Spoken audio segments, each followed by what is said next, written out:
echo of his call.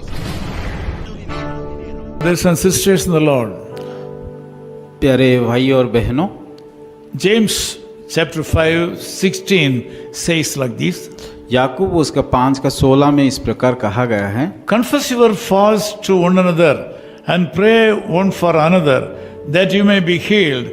And the effectual, fervent prayers of a righteous man availeth much. इसीलिए तुम आपस में एक दूसरे के सामने अपने अपने पापों का मान लो और एक दूसरे के लिए प्रार्थना करो, जिससे चंगे हो जाए। धर्मी जन की प्रार्थना के प्रभाव से बहुत कुछ हो सकता है। Here, two important things are available. यहाँ पे दो प्रमुख बातें को हम देखते हैं। Number one is healing in the body. पहला बात है कि शरीर में चंगाई। Secondly, prayer of a righteous person. दूसरी बातों को हम देखते हैं कि धर्मी जन की प्रार्थना को। These are very big and vast subjects. और ये बहुत बड़ा विषय जो हमें बात करने के लिए समय नहीं है। Healing from a sickness is a very big subject. और एक चंगाई, शरीर चंगाई को पाना भी बड़ा विषय है। Prayers of a righteous person is a vast subject. धर्मी जन का प्रार्थना भी एक बड़ा सा प्रसंग होता है। Who is a righteous person here? यहाँ पे देखेंगे कि कौन धर्मी व्यक्ति है। There are a lot of illustrations about a righteous person. यहाँ बहुत सारे बाइबल में उदाहरण दिया गया धर्मी व्यक्ति के बारे में ले करके। They cannot be explained now. और वो अभी हम उसको समझा नहीं सकते हैं। One very important point is a righteous person who is praying for a sick.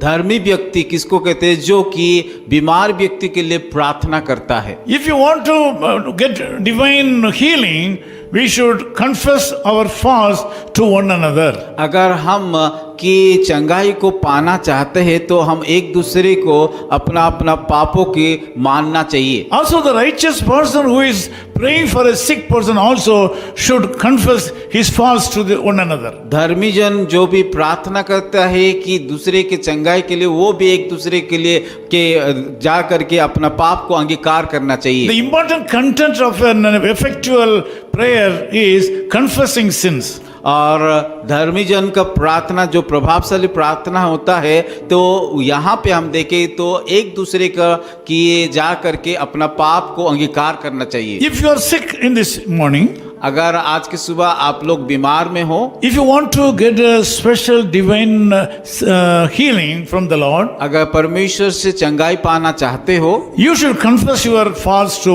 one another. आपका पापों को एक दूसरे के सामने जा करके अंगीकार करना चाहिए And pray for one another. और एक दूसरे के साथ प्रार्थना करना चाहिए। By that way you can be a righteous person. और उसके द्वारा आप धर्मी व्यक्ति बन सकते हो। Bible says the effectual fervent prayer of a righteous person availeth much. और यहाँ पे बाइबल इस प्रकार कहता है कि धर्मी जन की प्रार्थना का प्रभाव से बहुत कुछ हो सकता है। By this way you can be healed. और उसके द्वारा आप लोग चंगाई को प्राप्त कर सकते हो। Also you can pray for a sick person. आप की बीमारी लोगों के लिए बीमारी को चंगाई के लिए प्रार्थना कर सकते हो। You can get a healing from the Lord to a person who is already sick. और प्रार्थना के द्वारा परमेश्वर आप लोगों को चंगाई कर सकता है। I would like to pray with you now. मैं आप लोगों के लिए प्रार्थना करूंगा। Loving Father, we thank you for the brothers and sisters who are joined in this prayer. और धन्यवाद करते हैं खुदा, जितने लोग हमारे इस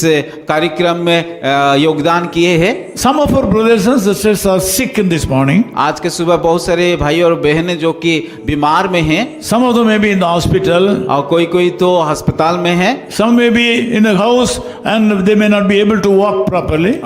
शायद कोई तो अपने घर में है और ठीक रीति से चल नहीं पा रहा They है। may not be able to eat properly. और ठीक से खाना नहीं खा पा रहा They है may be under treatment. और वो लोग इलाज कर रहे हैं। Lord, whatever the case may be, you are the Lord who can heal them right now. चाहे जिस प्रकार का कारण भी हो, इस समय हम प्रार्थना करते हैं कि उन लोगों को चंगाई दीजिए। Lord, make them to confess their sins to others.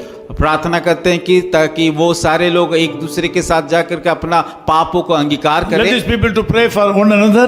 और ताकि वो एक दूसरे से प्रार्थना कर सके By that way they can be righteous person. और उसके द्वारा वो लोग धर्मी व्यक्ति बन सकते By हैं that way you can hear their prayers and bless them and heal them. और उसके द्वारा आपका प्रार्थना भी सुना जाएगा I speak prosperity and blessing upon these और people. इन सारे भाई और बहनों के ऊपर आपका आशीष को मांगता हूँ Thank you Lord for hearing our prayers. धन्यवाद करते हैं हमारा प्रार्थना को सुनने के लिए In Jesus' name we pray. यीशु मसीह के नाम से प्रार्थना करते हैं Amen. आमीन of his call ministries 10 Muhammad Abdullah 2nd Street opposite International Cricket Stadium Chepauk Chennai 600005 India phone 914428528282 mobile phone and WhatsApp 919841271858 email sam@echoofhiscall.org website